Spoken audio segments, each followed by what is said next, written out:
Good morning, church. For those of you who may not know who I am, my name is AJ Williams. I actually grew up in this church, and I currently pastor in Cedar Rapids as the next-gen pastor. So I take care of everything from nursery all the way up to high school students. And I am just super excited to be back here today, to be back. My family's here today. I even have some that have been on the worship team and some in the tech booth. It is so great to be here with all of you guys. I'm so pumped.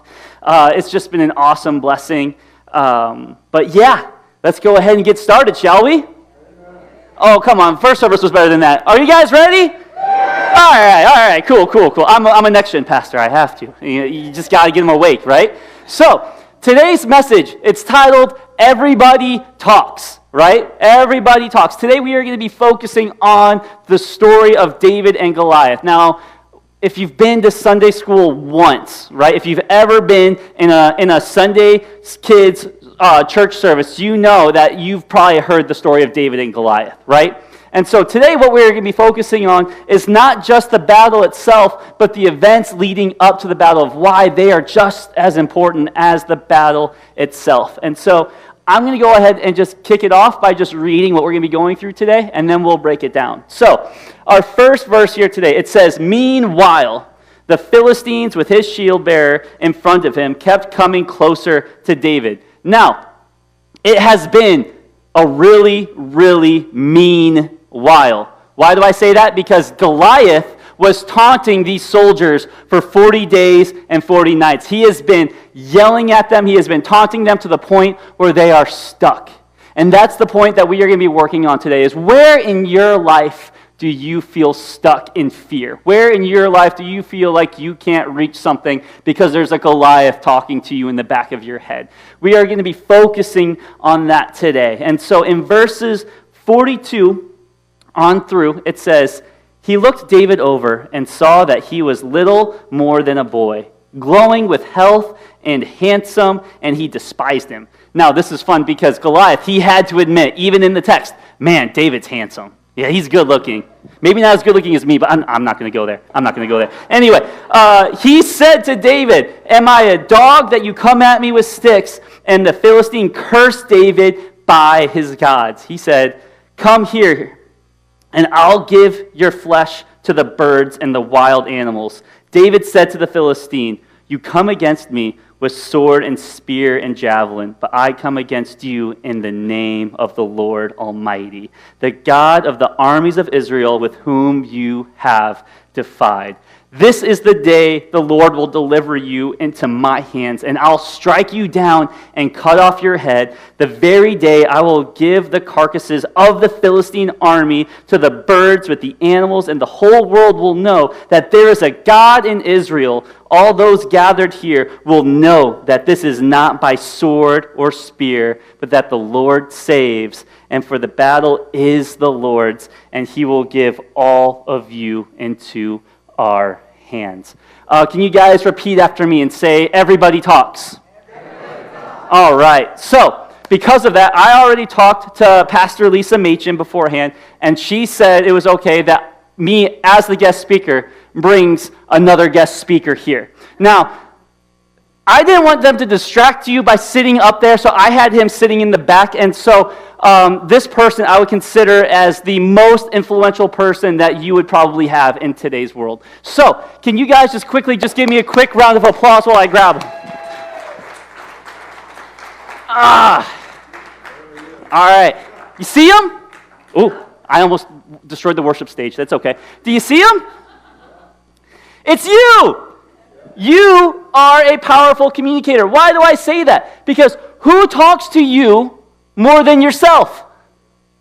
Who talks to you more than you? Who convinces you what to eat and not eat every day? Who convinces you to do things or not do things every day? You are such a powerful communicator, and you don't even realize it. It's that inner voice inside of you. The greatest communicator that you are always hearing. You know, I can say to you, this is the church of the open door, right? I can say that God is going to open a new door for you today. But your inner voice will tell you, well, really, he should have opened it last week.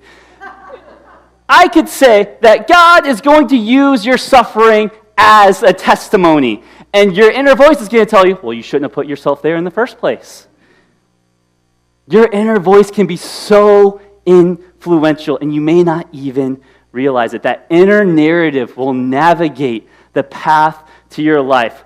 So my question to you today is this: who are you talking to? Who are you talking to? How are you talking to yourself? Because I believe for some of you in here, I know some of you, if someone else was talking to you the way that you talk to yourself, you'd probably beat them up. Right? We get so hard on ourselves so many times. Some of my coworkers, even like when I used to intern here as a church, and so our worship pastor, isn't he awesome, Michael? He's my best friend. He was the best man at my wedding. I mean, he's so great. We would work together all of the time, and I have this thing called only child syndrome. I grew up just by myself, and so what I do a lot of times, without even realizing it, I'm talking to myself, but I'm talking out loud. And so all of a sudden, he's coming into the office, and he's like looking around, and he goes, "Who are you talking to?" I was like, "I was talking? I didn't even realize it." It was so verbal.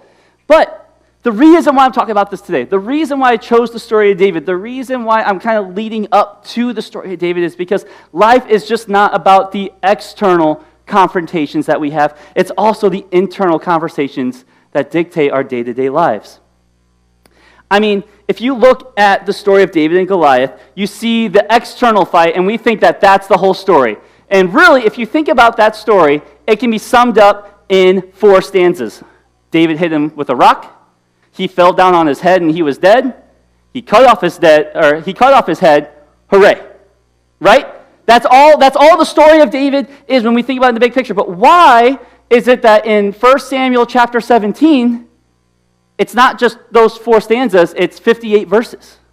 Why did it take so long to get to that point?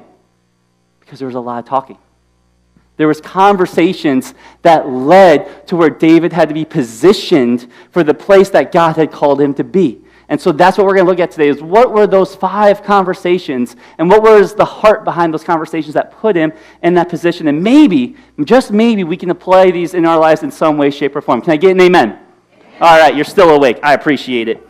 So, my first point is this, is a story or a conversation with David and his dad, Jesse. When we look at 1 Samuel 17:17, before everything's going on, David, his father Jesse, he says to go to the battlefield and take his brothers some food. And now my question to you today is, how do you steward the little things? If you're a parent and you're talking to your kid, how well do they steward little things the first time you tell them?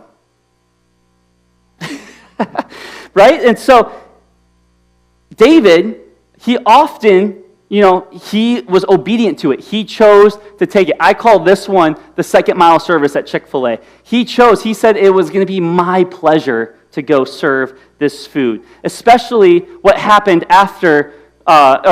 the verses previous. When you look at 1 Samuel chapter 16, this is a really fun story. This is where Samuel, he's looking for the next king of Israel. And what he does is he goes to Jesse's house. And Jesse, outside of David, has 7 older brothers. So David is the youngest of the 7. And Samuel goes, the king is here, and I'm going to find out which one it is. And so he has all of the brothers stand up in line, and he's looking at them. They're right there, and he's looking going, nope. Nope. Nope. And he's going down the whole list. And he gets to the point where no man should have to ask a father, you have any more kids? Yeah, he's not here. Is there someone else? And Jesse goes, oh, yeah, David, but he's with the sheep. Oh, we'll wait. Well, yeah, you know what? Keep him here. We'll wait for him. So imagine this. The 7 older brothers, we don't know how far away David is. We don't know how far away those fields are. Imagine these guys standing side by side in rejection, waiting for their brother to come, and all of a sudden he is the one, he is anointed, he is appointed. They say he is going to be the future king of Israel in front of all of his brothers. And now given that opportunity, he knows he's going to be king someday. His father in the very next chapter says, hey, can you go take your brother some cheese and some bread? Now, I don't know if you guys have ever seen the movie Lion King, but Simba at the very beginning, he has this song that just says, I just can't wait to be king, right? And how arrogant he is in that little bit. David could have very easily went down that path of just, no, I'm not their DoorDasher. I'm not their Uber Eats. I don't need to go deliver that. But what is so important about this conversation is that David had a heart of humility. Think about it this way. If David didn't have a heart of humility and he wasn't obedient in what his father had asked him to go, he never would have been at the battlefield to face Goliath. How are you handling the little things in life? How are you being obedient to the little things that God's asking you to do? Because oftentimes big doors and big opportunities, they come through small door handles and little obediences. How are you handling the little things like David? How are you having a heart of humility? It's not on the screen, but the next few verses says this in 1 Samuel 17, 23 through 24. I'll just read it out loud for you. It says, he was talking with them. So David, he's now at the field. He's with his brothers. He's with the soldiers. David was talking with them. Goliath, the Philistine champion from Gath, stepped out from his lines and shouted his usual defiance, and David heard it. Whenever the Israelites saw this man, they all fled with great fears. So the next portion is the conversation that he had with the soldiers. So in 25 through 26, we continue. It says, now the Israelites had been saying, do you see how this man keeps coming out? He comes out only to defy Israel. The king will give great wealth to the man who kills him. He will also give him his daughter in marriage and will exempt his family from taxes in Israel. David asked the man standing near him, what will be done for the man who kills the Philistine and removes this disgrace from Israel? It's so funny because the man just explained it just a few verses ago, but it just shows how much of a teenage boy he is. How many of you guys know teenage boys listen to everything you say all the time? Right? So then David asked the man standing near him, what will be done for the man who kills the Philistine and removes this disgrace from Israel? Who is this uncircumcised Philistine that he should defy the armies of the living God? It's interesting because they were all there in the same moment, in the same place, at the same time. They were all there when the same Goliath came out, and they all heard the same exact taunts. But isn't it interesting that all of the soldiers fled and ran with fear, but David asked a different question? Do you guys see what's happening here? David says, what will be done for the man who kills the Philistine? What will be done for the man who kills the Philistine? Which goes to my next point, is that David, he had a vision of victory. He knew already at that moment he was going to kill that Goliath, and he wanted to know what his reward was. Isn't it interesting that when you have God's presence on you, when you know God is with you, when you know that you are a child of God, you walk differently than everyone else. When you are a child of God, you have a different sense where everyone's running in fear. You stand tall. Why? Because you know who you are in God. And that's exactly what happened to David here. He didn't just have a heart of humility. He also had a vision of victory. Going into ministry, I was 17 years old at the time. I was just deciding, I want to be a pastor. And, my mentors and my parents, great, what are you going to do? I don't know. What? Where are you going to go? I don't know. Well, where are you going to preach? I don't know. But yet I had this vision that I knew God called me to be a pastor, and I stayed true to it, even in times where I felt disqualified, even in times where I didn't feel like I was enough, even in times where I was like, man, this is just going to be too hard. People are hard. But yet I knew in my heart and soul that God loved me. I knew who I was in God's eyes. I know how much grace and love he has given me. And it's through that I had a vision of, no, I know what God's calling me to. I may not know where. I may not know how. I may not know what it's going to look like. But you know what? I know it's going to happen.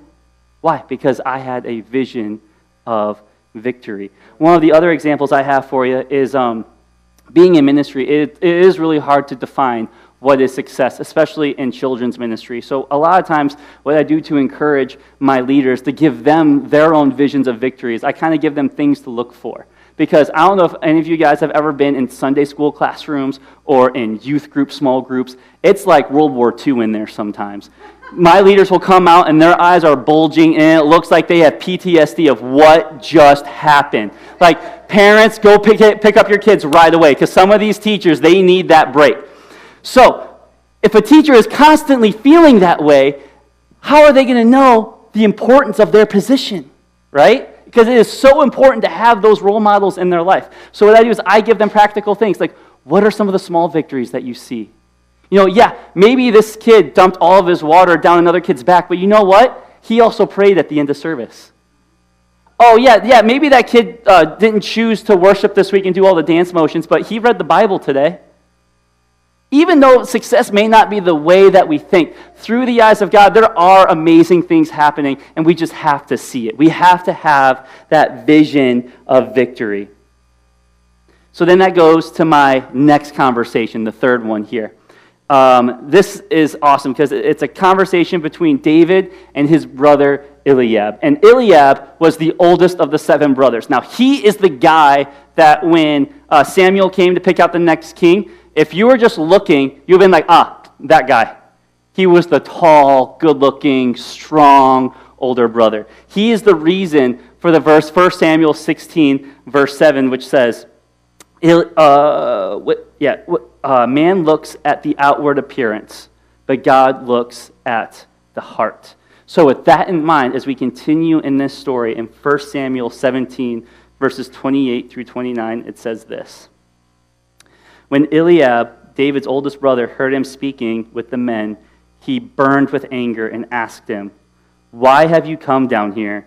And with whom did you leave those few sheep in the wilderness? I know how conceited you are and how wicked your heart is, and you come down only to watch the battle." Isn't it interesting how whenever you're in an argument with someone, they just begin to belittle you? Or your inner voice, whenever you have a hardship, you begin to hear things like, "You're not enough," or "How could you do that?" Eliab, in this, who's taking care of those few sheep of yours? He's belittling David. He's making him feel smaller. A lot of times, and this is what's so key about this, is the point of this conversation is it's labeled, know your enemy. Know your enemy. Because the key part here is in the next few verses. In verse 29, it says this. Now, it's David's response. "Now, what have I done?" said David. "Can't I even speak?" He then turned away to someone else and brought up the same matter, and the man answered him before. By turning his back to Eliab, he knew where his enemy was at. How often do we get so focused on fighting the brothers and sisters next to us? Let me rephrase it. How often do we judge our brothers and sisters next to us? How often do we focus so much on their own sins? How often do we focus on, I know what they do on the weekends. I know what they do at night. I know who they're hanging out with, and that can't be good. But then when we do that, we lose focus of who our real enemy is. And you know what? The devil's fine with it, because at that point, we're fighting each other, right? And he doesn't have to do anything. He goes on vacation. Hello, Cancun. So we need to know who our enemy is. Can you imagine if David lost sight and he just took his slingshot and killed his brother right there? How different of a story this would be. Not only did he have a heart of humility and was obedient to the call that put him where he needed to be, not only did he have a vision of victory where he knew he was going to kill Goliath in God's name, but he also knew, hey, you're not my enemy right now. I don't need to waste my time and energy arguing with you. How often do we do that? Do we just get caught up in the drama?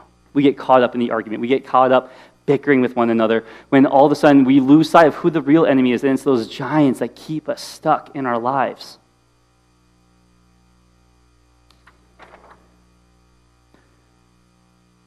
So my next point is this, the fourth conversation.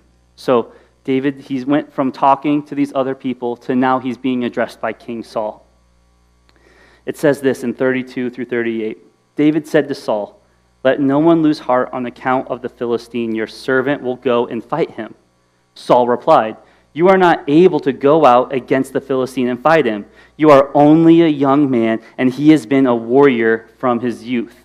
My question for you with this portion of the passage is, has someone ever projected their own fears onto you to where then you felt like you weren't enough? Oh, you didn't have a father in your life, so how are you going to be a good dad? Oh, you know what? Your family deals with alcoholism. What are you going to do about it? People project their fears onto us, and all of a sudden we get stuck.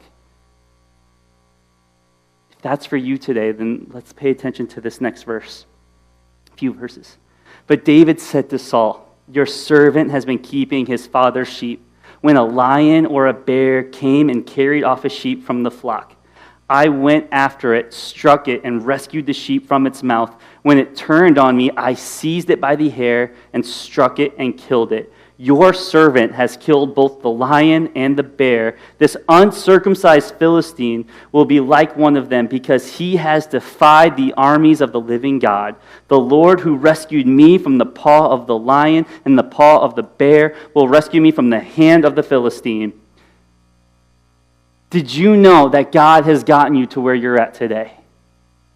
So the fear, the disqualifications, whatever is getting you stuck now is no different than the trials you faced earlier. Because there's the same God in your life that has the provision and the strength and the courage to be at bat for you. And that's what David is saying here to Saul. He is saying, yeah, I get it. He's big, he's got armor, he's got all of this stuff. But through God, he delivered me through a lion and a bear. What is your lion and bear in your life? What is the testimony where you can say, God helped me through that? You may not even know it was God in the moment, but he still showed up. He still takes care of your family, right? He still takes care of your household. He still takes care of you. Why? Because he loves you and he cherishes you.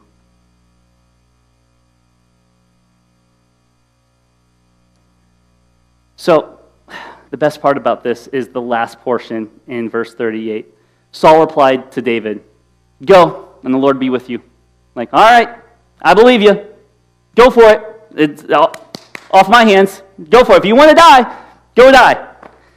And so, as we continue to look, then Saul dressed David in his own tunic. He put the coat of armor on him and a bronze helmet on his head. And the reason I'm bringing that up to you today is because you cannot fight your battles in someone else's armor. Imagine David, as we're going through this story. David, he was a young boy as a shepherd. He gets anointed as king and the future king of Israel. And then he is obedient in these little things to the point where he gets positioned into this opportunity to face this battle of Goliath. And now he is in the presence of the king, and the king gives him his armor, and you could just look at it. You can just know, I can do this. But that's not what David did. How often in our own lives do we get ideas from other people? We get strategies from other people. We get ways to approach life from other people, and it's like putting on someone else's armor, and then when we do it, we get a different outcome. We can't pretend to be the people that we're not. I'll be honest with you, I'm not going to be the best speaker you're ever going to hear. I know that. I'm confident in that. I can't be Pastor Jim Machen Sr. I can't be Pastor Lisa Machen. But you know what? I can be the best A.J. Williams I can be.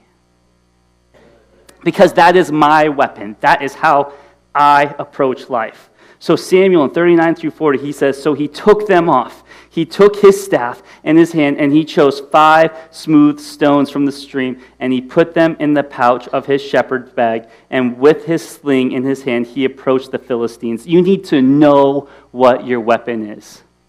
You need to know what gifts has God given you. What strengths do you have? Each and every one of you has an opportunity to be obedient to the Lord in some way, shape, or form. Each and every one of you has a calling in your life to impact the people around you. You are a light bearer. You are God's children. He loves you, and He loves those that are around you. So how are you using that to not only fight your own battles, but to show that same love to those around you? My last conversation, the 5th point, is now we're getting to the point where it's David versus Goliath, the season finale, right? So, verse 41, it says, "Meanwhile, the Philistine, with his shield bearer in front of him, kept coming closer to David. He took David over and saw that he was little more than a boy, glowing with health and handsome as he despised him. He said to David, 'Am I a dog that you come at me with sticks?' And the Philistine cursed David by his gods. 'Come here,' he said, 'and I'll give your flesh to the birds and the wild animals.'" This is where it's key. In verse 45, David said to the Philistine, "You cannot come against me with sword and spear and javelin. But I come against you in the name of the Lord Almighty, the God of the armies of Israel, with whom you have defied." So we know the story, right? David hit him a rock. He fell down and hit his head, cut off his head, dead, right? But yet, when we think about this story, when we think about this passion that David has talking to Goliath, it doesn't say that I come against you with a slingshot, right? He didn't just throw a rock at him. He says, you're okay. It says that he threw the name, the Lord God Almighty. David didn't just throw a rock. He threw a name at him. You know, I looked up a scientific report on the physics between David and Goliath. You guys want to hear it? All right, okay. So, it says this. David, with a rock the size of a baseball and with a slingshot, the fastest that it could have been released, it would have been with a trajectory of about 90 miles per hour. And if you take that projectile going 90 miles per hour and use Newton's second law of motion and take it into effect of the coefficient of restitution, a projectile at that size at 90 miles per hour would generate about 3,000 pounds. That's heavy, of force as it was released. That is, if it was traveling the distance of a pitcher to a home plate, which is about 60 feet and 6 inches. But Goliath is at least twice that far. One also has to take into effect the drag of the distance of the ball working against the velocity of force. Therefore, since he is further away, we have generated, the throw being generated at 3,000 pounds has now reduced itself arguably to about 1,000 pounds. This is if David was throwing straight. The problem is Goliath is really tall, and which means that the angle of the projectile which he had launched this had to be at least 45 degrees, which means that not only does the ball have to work against gravity, or it has to work against the trajectory, it also has to work against the gravity, which has also reduced the force of the rock. So what was 3,000 pounds of force has now arguably been about 500 pounds of force. But you have to remember, he has an armor bearer that's standing in front of him who would have lifted up the shield to take the projectile off course, and which would have reduced the force to at least 50 pounds. And taking it off course, off the direction, headed towards Goliath's head. But if David could throw it, and it did work against the drag, and it did counter the weight, and it did go against the coefficient of restitution, if it was not off course and aimed to Goliath's head, Goliath was still wearing a helmet. And the projectile that started at 3,000 pounds of force has now ended up at 50, hitting a bronze helmet, which would not have been enough to kill a giant. So how can a young boy with a rock work against gravity, working against Newton's law of second motion, working against the coefficient of restitution, working against the drag and being deflected by the armor bearer, hitting the bronze helmet? How could he kill the giant? It's not because he did it by his own strength. It's because he used the name of God. Come on now. He used the name of God. Victory is found in the authority of God's name. You need to not throw a rock, do things by your own strength. You need to throw a name. We need a heart of humility. We need a vision of victory. We need to know who our real enemy is, and we need to work the strengths. We need to know the weapon that we have, and ultimately you have to what? You have to throw a name. Allow Jesus to fight your battles for you, because he already has. He's already done it for you, in the little things and the big things. Let him fight your fears. What's causing you to be stuck? Let him fight your worries. What are the things that keep you up at night? Let him fight the anxiety that is constantly battling you day and night. There is power in that name. You see, in the story of David and Goliath, there was a lot of conversation before the confrontation. But because he was obedient in each conversation, because he knew where he was supposed to be and what was going to happen, he had positioned himself in a way that he knew he could face that giant. And the same is here for you today. The same is here for you when you go home. The same is for you wherever you are. For us recently, just a few months ago, maybe about 2 months ago, my amazing wife and I, we have this awesome toddler, 1.5 years old. Her name's Billy. She's just, the light of our world right now. And she had a really nasty fall. And as we're rushing her to the ER to, make sure that she's okay, and we're hearing her cry, we're watching her, we're not quite sure what's happening. All of a sudden, that inner voice is speaking. You should have taken care of her.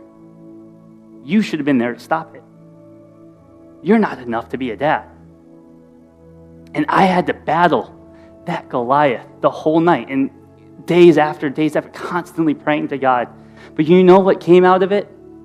It made me realize that I can't do it on my own.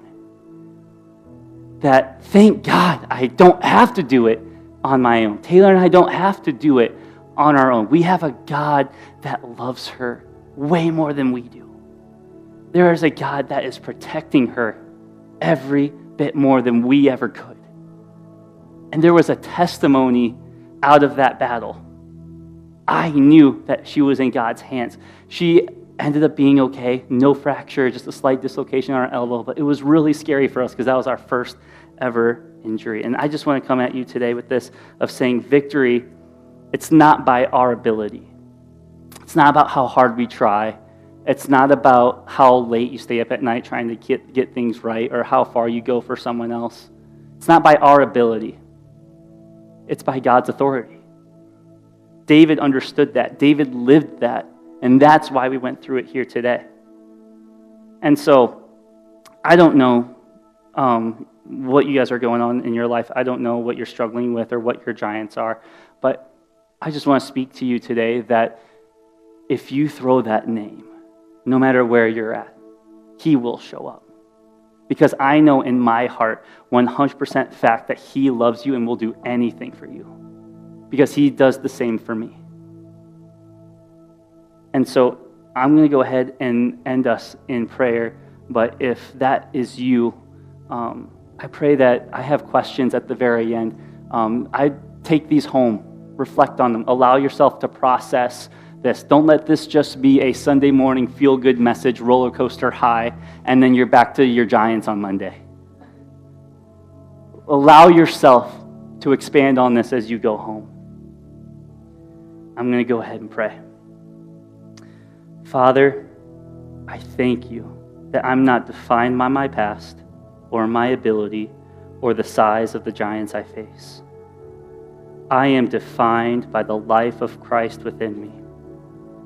Teach me to walk humbly like David, to trust you with the unseen preparation, and to respond in faith and not fear. I surrender my strength, my wisdom, my plans, and I receive your power made perfect in my weakness.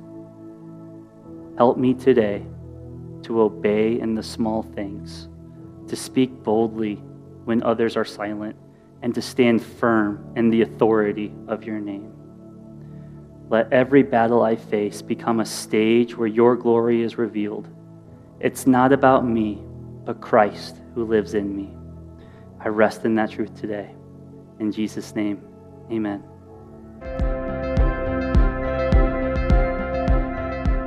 Thank you for tuning in this morning. We hope that you'll join us again next week, or better yet, join us in person. We are located at 816 13th Avenue North in Clinton, Iowa. Our Sunday morning worship service is at 8:30 and 10:30 a.m. If you have any questions about our church or what it means to follow Christ, check us out online at cotod.church. That's COTOD.church. We look forward to hearing from you soon.